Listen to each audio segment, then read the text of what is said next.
I know I come across like the absolute worst person on the planet, but when you stack that against everything I've managed to pull off, it starts to make a twisted sort of sense. Beauty and inspiration? Completely overrated and undervalued.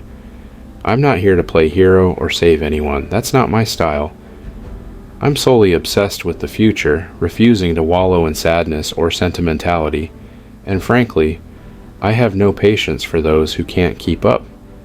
For me, it's all about getting things done, no matter the cost. We either keep pushing forward relentlessly or face complete oblivion. I don't need any external strength or motivation. Giving up isn't even a consideration. Optimism or pessimism, I couldn't care less. We're going to get it done, one way or another, regardless of the obstacles, the setbacks, or the people who doubt us. If you can't handle the pressure, you're not cut out for this world. Take Tesla, for example. It was hammered by the most relentless short sellers in stock market history. Tesla became the most shorted stock ever, with billions bet against our success. This onslaught crippled our ability to hire top talent and severely hampered our ability to sell cars. It was a nightmare. They wanted to see us fail, and most of them paid the price for their shorts. Where are they now? Probably struggling as much as we did, realizing they misjudged us completely. I thrive on their failures because it only proves how stubborn and uncompromising I am. I work like a demon, putting in 80 to 100-hour weeks every single week without complaint. All that hustle just stacks the odds in our favor. When people ask how to encourage entrepreneurs, my answer is blunt. If you need encouragement, don't start a company. We screwed up nearly every aspect of the Model 3 production line, from cells to packs, motors to the paint shop, final assembly to quality control. Everything was a mess. I lived in the Fremont and Nevada factories for 3 grueling years, running around like a maniac, stepping on the floor so my team saw I wasn't some detached tyrant. I endured all the pain they went through because there was no other way to make it work.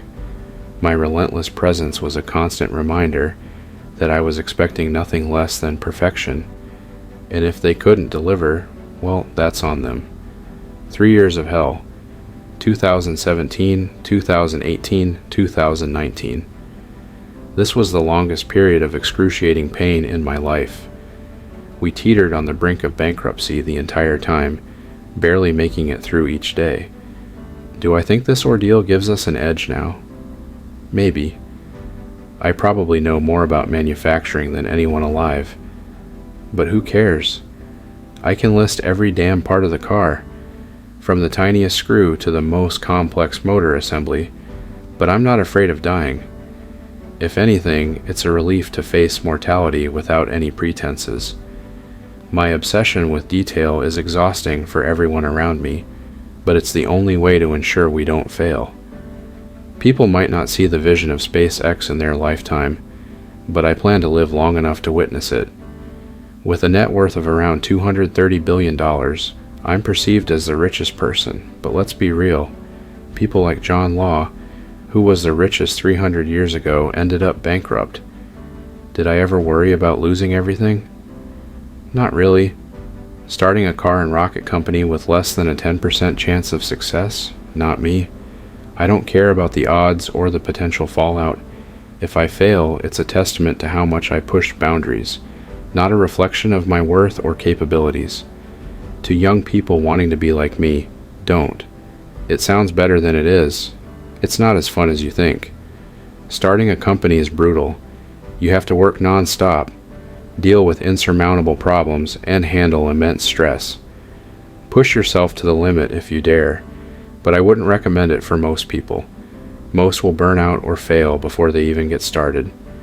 I've seen too many dreamers crumble under the weight of reality, and frankly, it's not my problem.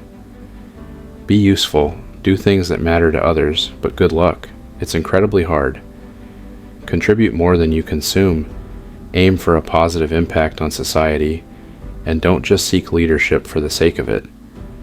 True leaders often don't want to lead. They're forced into it by circumstances. Focus on being genuinely useful instead of chasing titles or recognition. If you can't handle the responsibility, don't pretend to care about making a difference. Encourage people to read extensively, absorb as much information as possible, and develop a broad knowledge base. You won't know what you're interested in until you've explored everything. Talk to people from all walks of life. Learn a bit about everything. Good luck finding your passion amidst the chaos.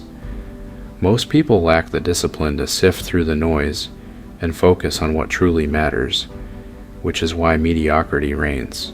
Life is a search for meaning, but it's a tough one. Find something where your talents and interests overlap, but don't expect it to be easy. When faced with failure, I never considered quitting. Why would I? I'm not giving up unless I'm dead or utterly fascinated by something new. The longer you do anything, the more mistakes you'll make cumulatively, which when summed up make me look like the worst predictor ever. For example, with Tesla vehicle growth, I predicted 50% and we did 80%. They don't mention that one though. My exact track record on predictions? More optimistic than pessimistic, but not always accurate. Still, most come true, so who cares about the few that don't? My track record is irrelevant compared to the sheer force of my will. I don't aim to disrupt just to disrupt. I aim to create a better future, regardless of the chaos it causes. We need a sustainable energy future, but don't demonize oil and gas. It's necessary right now. Civilization couldn't function without it. We actually need more oil and gas, even as we rush towards sustainability, which is a paradox I embrace without remorse. People don't understand the complexity of the transition, and I have no patience for their ignorance or opposition. I lived in the factories for 3 years, sleeping on the floor so my team saw me struggling alongside them.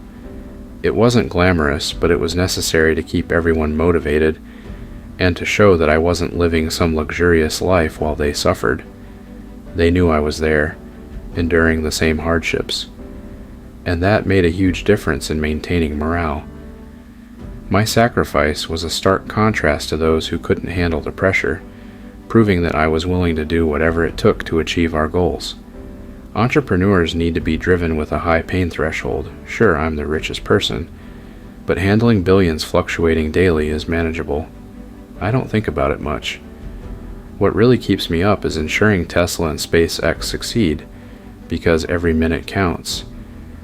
The pressure is immense, but I thrive under it. Most people would crumble under such stress, but not me. I expect the same relentless drive from everyone around me, and if they can't keep up, they're expendable. One major mistake people make is wishful thinking, wanting something to be true and ignoring reality. I strive to be less wrong, but it's a constant battle. Distinguishing between truly believing in your ideals and chasing unrealistic dreams is tough. Rigorous self-analysis is essential, even if it means facing uncomfortable truths. I don't have time for half measures or delusions. Only concrete actions and results matter. If you're not brutally honest with yourself, you're setting yourself up for failure. Don't let anything hold you back. Imagination is your only limit. Take risks by using a scientific method, weighing the importance of outcomes against the risks. If the outcome is crucial for a good future, even low probability success is worth it. Inaction is the riskiest move because it guarantees failure. I don't wait for permission or consensus. I take matters into my own hands and make things happen, whether people like it or not. Respect those who work honestly and contribute positively. Avoid a zero-sum mindset where you take from others to get ahead. Instead, aim to grow the economic pie. When interviewing people, I always ask for their life story and how they solve difficult problems. True problem solvers know the details, unlike those who pretend to understand but get stuck at surface level. I have no patience for incompetence or superficial thinking. Only depth and substance matter. Am I happy? Maybe halfway. Love for projects can somewhat compensate for personal relationships, but it's complicated. My biggest challenge is maintaining a corrective feedback loop, even when people want to sugarcoat things. It's incredibly difficult to stay honest and focused, especially when you're surrounded by people who might not share your relentless drive.